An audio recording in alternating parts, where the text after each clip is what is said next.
দীর্ঘদিন পর রূপালী পর্দায় ফিরছেন ঢালিউডের জনপ্রিয় নায়ক আমিন খান।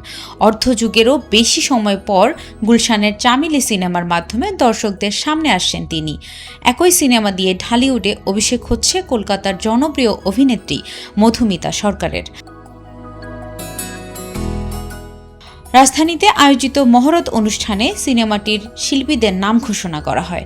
এতে আরও অভিনয় করবেন রোজিনা, ওমর সানি, মিশা সওদাগর, আজমেরি হক বাঁধন সহ আরও অনেকে।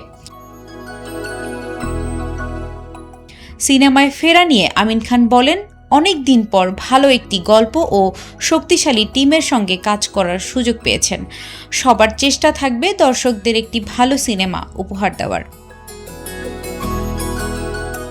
রাজনীতি, ক্ষমতার অপব্যবহার এবং অভিজাত সমাজের অন্ধকার বাস্তবতা নিয়ে নির্মিত হচ্ছে গুলশানের চামেলি।